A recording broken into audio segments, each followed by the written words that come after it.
Welcome once again to the Arrow Man in Stockholm podcast. My name is Philip O'Connor, but you probably already know that by now. Now, recent violence in Northern Ireland has been reported around the world, often explained as a result of Brexit and a return to the bad old days.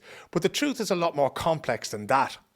Swedish newspaper Aftonbladet put together a half-arsed report last weekend that somehow managed to describe the violence as a protest between loyalists and Republicans before misidentifying Justice Minister Naomi Long as Michelle O'Neill. For that reason, and that reason alone, I wanted to give Swedish and other listeners a slightly deeper perspective about what's going on. So joining me now from Northern Ireland is Emma De Souza, who I suppose is best described as a writer and a champion of the Good Friday Agreement. Emma, how are you keeping? I'm very well. Thank you very much for having me. It's a delight to have you on. As I say, I was just attracted to this idea of you're somebody who has been writing about these things and talking about these things on so many different levels for so long. Could I just start with your own personal history? Am I right in saying that you're from Derry originally, yeah? I am, and in fact, many of the good troublemakers are from Derry. So it's quite the place to be from. I'm from County Derry originally. I currently live in County Fermanagh, just a couple of miles from the border. Sometimes my phone network actually changes to Welcome to Ireland just from the comfort of my own living room. So that's always interesting. And then in terms of my own background, I suppose, I grew up in Northern Ireland and I was never really politically active, as many young people here are. I was completely disenfranchised from Northern Irish politics until, of course, I ended up going through the courts to defend a fundamental part of the Good Friday Agreement, which was the right to be accepted as Irish under those terms. And I ended up in a half a decade long court battle with the British Home Office over the right to be accepted as Irish. And I emerged from that very much quite politically active. And as you say, a writer now as well, and have been working a lot in the area of trying to see the work of the Good Friday Agreement complete. Because often, we celebrate the Good Friday Agreement for the momentous occasion and the historic achievement that it was. But, in 1998, that wasn't the end. That was only the beginning of a process of reconciliation, and it requires constant work. And it surprised me whenever I discovered through my own litigation that fundamental aspects of the Good Friday Agreement haven't been fully implemented into law, that was the case, because I naively thought that when people had given this mandate to see this work put into place, that would have been actually done by political leaders, and it hasn't. So that's my background in a sense, in that I now do a lot of work in trying to see that work complete, and hope that that's what we'll achieve in the future. Could you just explain a little bit to the viewers and to the listeners about what the case was that you took and why you took it and why the hell it took half a decade to get the whole thing sorted out? Yeah, I didn't think it would take half a decade whenever we initially appealed the case. Not too many people would be keen on the prospect of spending 5 years of their lives in court, and certainly none of it was the first 5 years of your marriage. But really the case stemmed from me falling in love with an American and him falling in love with Ireland. And we had decided that we would stay in Northern Ireland and make this our home, which for anyone who is from two different parts of the world is in itself a big decision to make. And then we went through the process of immigration, as we had to do because he's a US citizen. And I applied for his immigration status as the spouse of an Irish citizen because I'm an Irish citizen in Northern Ireland. I've only ever held an Irish passport, identify as Irish. It's how I was raised. And under the Good Friday Agreement, the people of Northern Ireland have a birthright to be accepted as Irish or British or both. And at that time, that was pretty much the only understanding I had of the agreement. And yet, in 2015, the British Home Office denied my husband's visa and then actually declared me a British citizen and said that if I wanted to be accepted as Irish and access my rights as an Irish and an EU citizen, I would have to first go through this process of renunciation of British citizenship, which was confusing for me as I didn't consider myself to be a British citizen. And the process would involve me having to declare as British, pay £372, give up my Irish passport for 6 months. It was quite a prohibitive and bureaucratic process. So in 2015, me and my husband naively appealed against this decision, thinking some person in the Home Office just has no idea that Northern Ireland is completely different from the rest of the UK, and this will be very quickly resolved. How wrong we were, in that it actually ended up taking 5 years with a number of court hearings, and we developed a very large political campaign alongside that, where we had the Taoiseach speaking to the Prime Minister about our case. We were at Capitol Hill. The majority of Northern Ireland's political parties supported what we were doing because this is a fundamental tenet of the Good Friday Agreement. And in the end, the Home Office did bring forward domestic changes in UK immigration law that mean all the people of Northern Ireland will be considered EU citizens for immigration purposes. And my husband, finally, after 5 years, was allowed to stay in Northern Ireland as the spouse of an Irish citizen. So it took a while, but we did get substantive changes to UK law, although there's still some more work to do in that area. Now, pardon me for saying you should never comment on a woman's age, right? But you don't look to me like the kind of person who would have any of your own memories of the ways the situation was in 1998. Am I right in saying that you are sort of a child of the peace process, so to speak? Yeah, I mean, it was Lyra McKee that used to say that they were ceasefire babies, and I would describe myself as more of a ceasefire toddler, a little bit too old to be considered part of that younger generation. But I was blessed in that my parents did a very good job of trying to shelter me from much of the chaos and political upheaval that surrounded us in my early formative years. My own family's background is that my mother is Irish and my father is a Protestant who identifies as British and is actually an active member of the British Army. And despite this, my family were very keen to ensure that all of my siblings and myself grew up with an understanding that we could forge for ourselves who we were and what our identity was, free from the political constraints that often box people in Northern Ireland. So within my own family, there really is an example of the complexity of identity in Northern Ireland, in that, I have an Irish passport and I went to court to defend my Irishness, but I have siblings who have British passports and others who have both British and Irish passports. So there really is an example there of that kind of complexity. So yes, I was lucky and fortunate to have the upbringing that I had. How difficult is that, right? Because I remember the very first times that I would have had dealings with British soldiers in Northern Ireland or with British people outside of Ireland in the early 90s who had served in the armed forces and who had served in Northern Ireland. And it was a difficult thing for us. I remember former British soldiers who wouldn't even tell me that they'd been in the British Army because they were afraid of my reaction. It took months before they would mention it.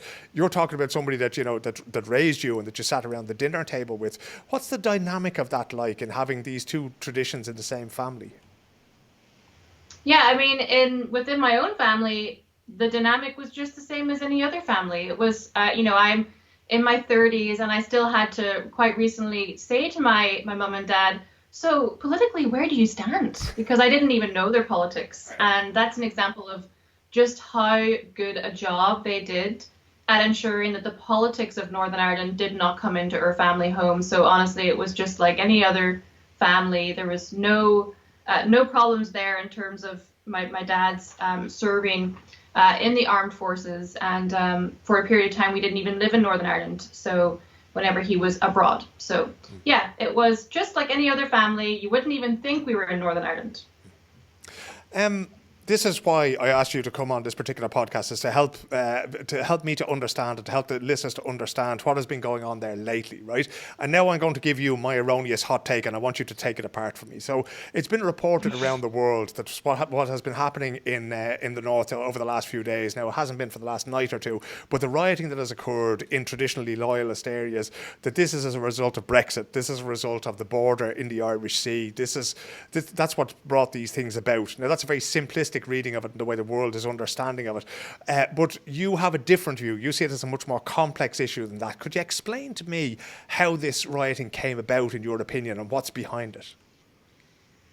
Absolutely. It is far more complex, and often these simplistic narratives, they have an undercurrent of being, based on a lack of understanding, but also more, narratives that are being used to suit a particular political agenda. So in my view, we've got where we are due to months of dangerous rhetoric from political unionist leaders who have been positioning themselves against the Northern Ireland Protocol, despite the fact that the DUP in many ways brought the Northern Ireland Protocol to pass in Northern Ireland. And we see that is, almost an attempt to shirk responsibility for the outcome of their actions. We have the Assembly election coming up next year, and we also are acutely aware of the fact that Unionism has already lost its majority in Westminster and its majority at Stormont, and concern then within political unionism is that they're now going to lose even more seats at the next election because of the upset around the Northern Ireland Protocol. So you have to that take the protocol, caveat Emma. that some of this might be electioneering as well. Yeah, sorry for cutting across you there, Emma, but that protocol, if I'm a Swede living in Gothenburg and I don't understand anything about Northern Ireland, the protocol is to do with the status of Northern Ireland after Brexit. Is that correct? That's correct, and it's primarily to do with trade. So this is a trade agreement that keeps Northern Ireland in the market with the EU to ensure that there's no border between the north and the south. Now, the downside to that is it does create trade barriers between Northern Ireland and the rest of the United Kingdom. But that's a reality of Brexit. Brexit does mean borders, and there was always going to have to be some kind of border as a result of the Brexit decision. And a border on the island of Ireland, just for a start, would be completely unworkable, considering that there are almost 300 crossings and the border cuts through people's homes, through parishes, through back gardens. It's impossible to man that, but also it's the historical context of a border on the island of Ireland, because for many people, any kind of return to a border on this island represents a step backwards. And, you know, the border that existed before wasn't just a border on the land, but it was a border in people's minds. And I think that that historical significance is why it's so important that we don't see a return to any border on this island, and it would just be totally unworkable. So in the end, the border has landed at the ports between Northern Ireland and the rest of the United Kingdom. There has been quite a lot of misrepresentation that states that this somehow impacts the constitutional status of Northern Ireland. But of course, that can only ever happen through a vote as outlined in the Good Friday Agreement, where people can express their democratic right to stay within the United Kingdom or to rejoin Ireland as a united Ireland. That hasn't happened, and the Northern Ireland Protocol, whilst it does pose difficulties, it doesn't affect the constitutional status of Northern Ireland. And really that particular narrative is something that's coming out of political unionist leaders to sort of stoke their bases and create this sort of scene where we're seeing an escalation to violence. And that's misleading. And I think that in response to trying to find a way to address what we've seen over the past several days is that we need unionist leaders to show leadership, but also to be honest with their own community as to what the Northern Ireland Protocol really does mean and how it impacts them and how it doesn't. There's just not enough honesty from the leaders to their own community at the moment, and it creates then this uncertainty and confusion around what's happening to their rights. One of the things you mentioned there is that, you know, essentially, as I understand it, what unionists want is they don't want to be any different from anywhere, from Edinburgh or from Liverpool or from Birmingham or these places, right? And yet at the same time, when it comes to things like abortion laws, they're happy enough to be different from Britain in that way. So is it kind of, you know, trying to preserve the statelet that they have and preserve the power that they have? And is that what they're looking to do? Or what's the end game? What's the goal for them in doing all of this? Yeah, I mean, I don't think that we can say that many of those involved in the rioting really have these, you know, high-level goals that we're speaking about here, because many of the people involved in the riots have been children. The majority have been under the age of 18, and children as young as 12 have been involved in these violent scenes, which is why this is so difficult to watch at the moment.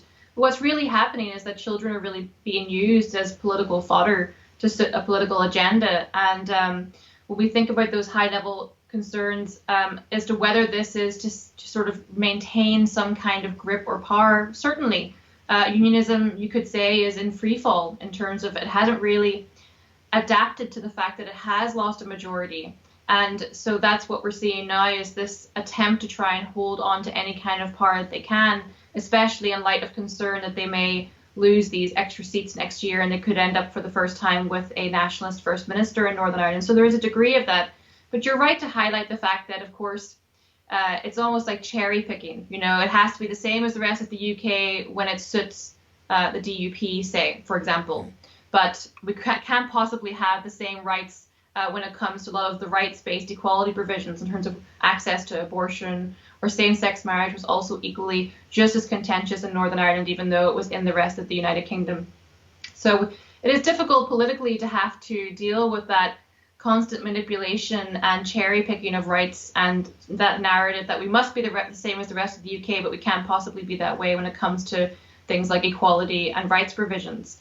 And of course, there's the fact that there has to be an acknowledgement that in many ways Northern Ireland already is a place apart from the rest of the United Kingdom and always has been. The Good Friday Agreement only applies to Northern Ireland. It doesn't apply to England or Scotland or Wales or even in the Republic of Ireland. It covers only Northern Ireland. And within that, there are a different set of rights that the rest of the UK don't have, including the birthright to Irish citizenship. So Northern Ireland has and always will be, for however long it remains in place, a place apart from the rest of the UK. And for that reason, there really isn't any form of Brexit that can satiate the desires of hardline Brexiteers and maintain the peace process, because they haven't acknowledged that Northern Ireland was always going to be treated differently in the Brexit process because it is different. I remember waking up, I was working in France when the Brexit vote happened. I remember going to bed utterly convinced that Britain was going to vote to leave the EU. An awful lot of people were more hopeful, but I was convinced they were going to do it. And I got up the following morning and I saw the result and I went, that's the end of the Union. It may not be now, it may not be in 5 years or 10 years, but that is effectively the end of the Union, especially when you consider that Scotland voted to remain in and Northern Ireland voted to remain in. One of the things I wanted to ask you, Emma, was we talked about the funeral of Bobby Storey, who was a leading Republican figure in Northern Ireland. And when he was buried, he died about 9 months ago. And the funeral was very, very large. So a lot of Republicans, a lot of Sinn Féin politicians, a lot of well-known people in Sinn Féin came out for his funeral, and they lined the roads as part of the cortege, despite the COVID-19 protocols that were in place, saying that people shouldn't gather. And that has been floated as one of the ideas. They're not going to be prosecuted for flouting those protocols. And that has been flouted as one of the reasons for this violence, this unrest now. Why did it take 9 months? And is there any truth to this being, something that sort of sparked this series of violent evenings or this unrest in Northern Ireland? I think that the escalation to violence is far more complex. Really, what we're seeing now is a failure of leadership, not a failure of the peace process. And what's happened is that Unionist leaders who have been peddling out dangerous rhetoric and going with this narrative, undermining the police service of Northern Ireland, calling for the Chief Constable to resign, that's coalescing with months of rhetoric around the Northern Ireland Protocol and has led to this escalation of violence. But it really provided cover for those who maybe have more nefarious intentions in Northern Ireland. We've seen that there's talk of paramilitary organizations having an influence here, and I think that the undercurrents that need to be addressed are the fact that a lot of these working class communities have been failed in terms of socioeconomic factors. There needs to be better investment into working class communities. There needs to be reform in the education system. 2 decades on from the Good Friday Agreement, education in Northern Ireland remains 93% segregated, despite the fact that integrated education forms a fundamental part of the agreement. We also need to look at the youth structures that are in place. We need to look at the influence that paramilitary organizations do still have in these areas.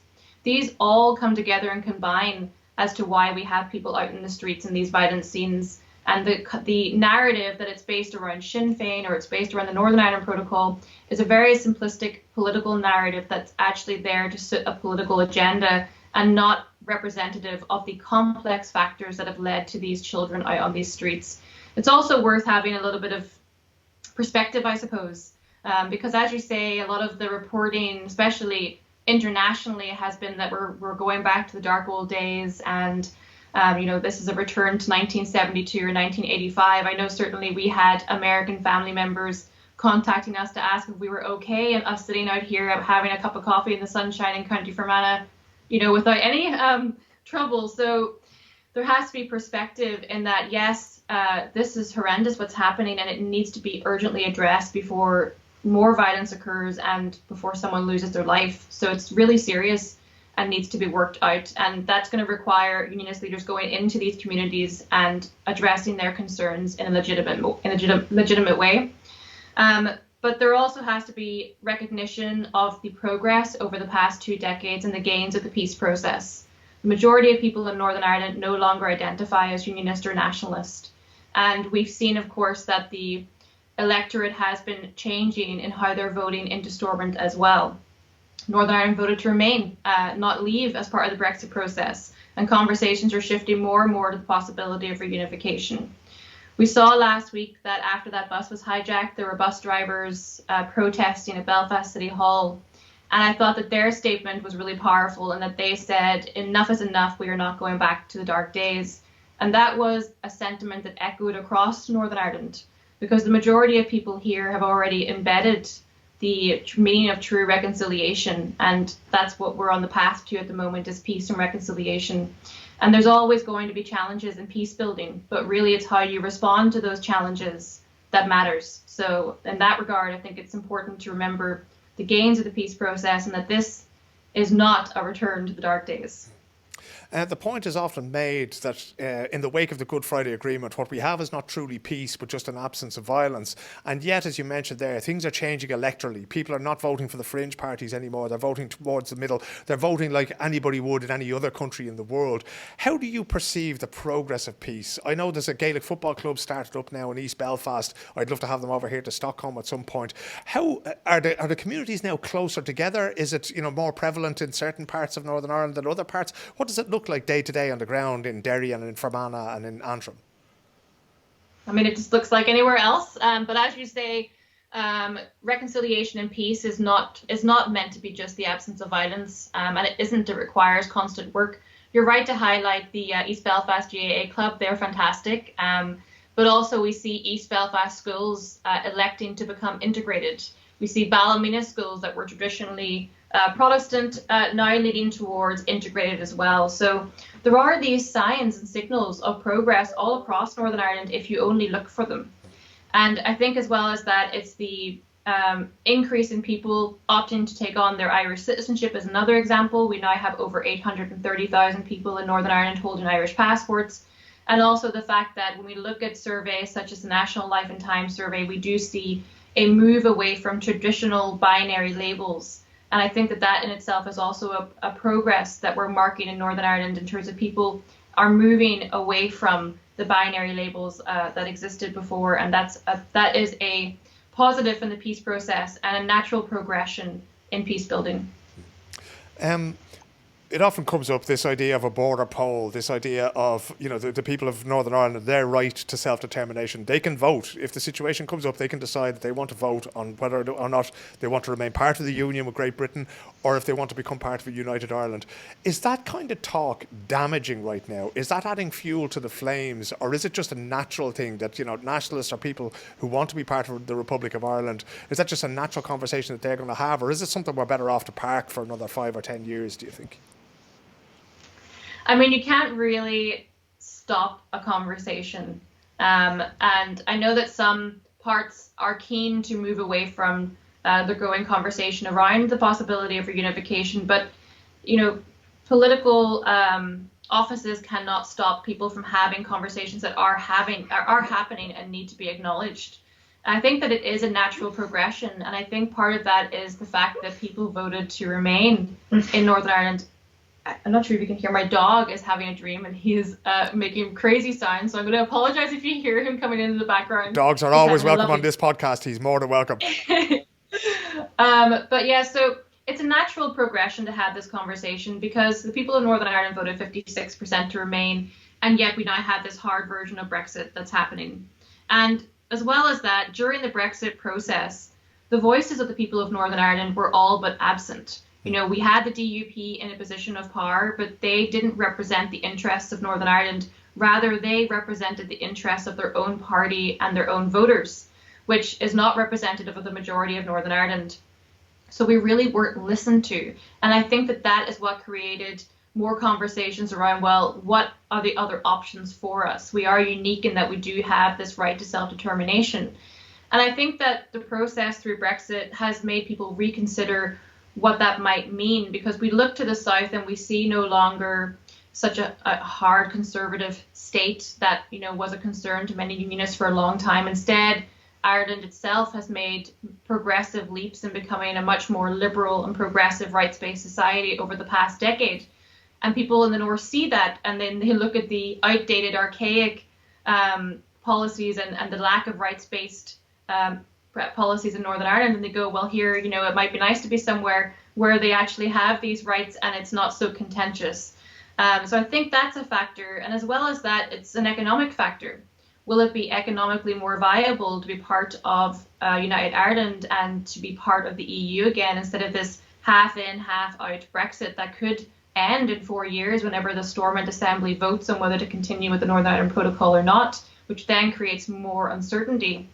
And I think it's all those factors coming together that has moved the conversation away from perhaps what once would have been a romantic notion in a nationalist's fantasy of a united Ireland to now a much more practical conversation within all communities in Northern Ireland as to, well, what would that mean? Will that be more beneficial for me and my family? And many people think that it might be. And I think that for me, the process of reunification was always going to at some point happen. But the process of Brexit has sped that up in a way that maybe we didn't foresee. And in my view, we're looking at very much a referendum happening within the next decade. And so from a civic rights perspective, my concern at the moment is ensuring that all the legwork is done so that when people do make clear that they want to have this vote, all the T's are crossed and the I's dotted, and we know what that would look like, because it's going to be a very, very complex process.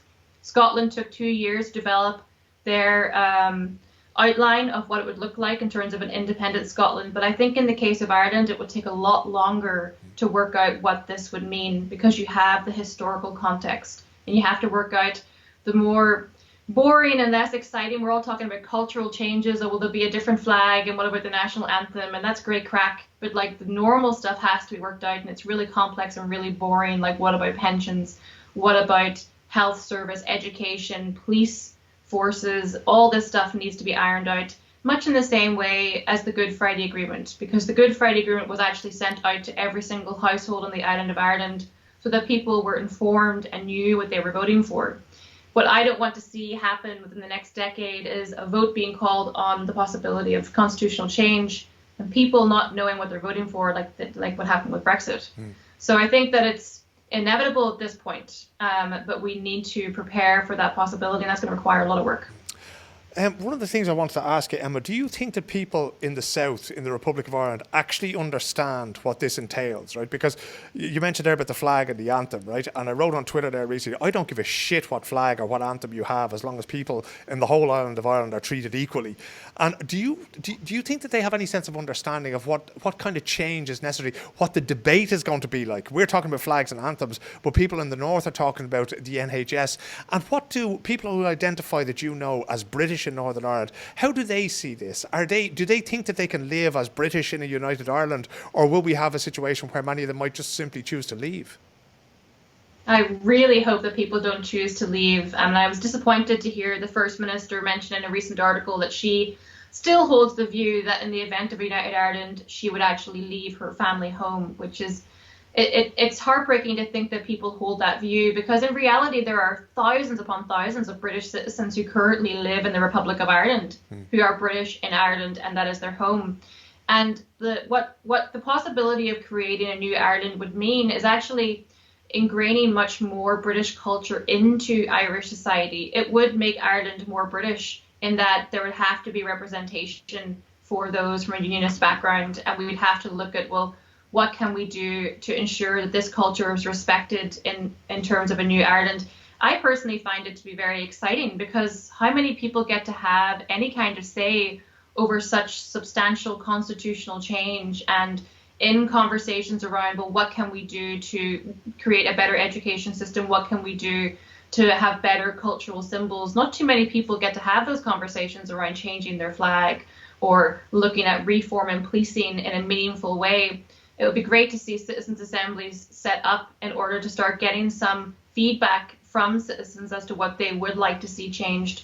But in terms of understanding across the border, I think there is still a lack of understanding, and I think that is coming from the fact that in 1998, perhaps some thought, okay, well, the Good Friday Agreement is here, let's leave them to it now, and there was sort of a disconnect. A lack of engagement since 1998 in many ways, because it was seen as resolved and people became very comfortable with the constitutional status quo and maybe didn't think that this conversation is something that would be happening in their lifetime.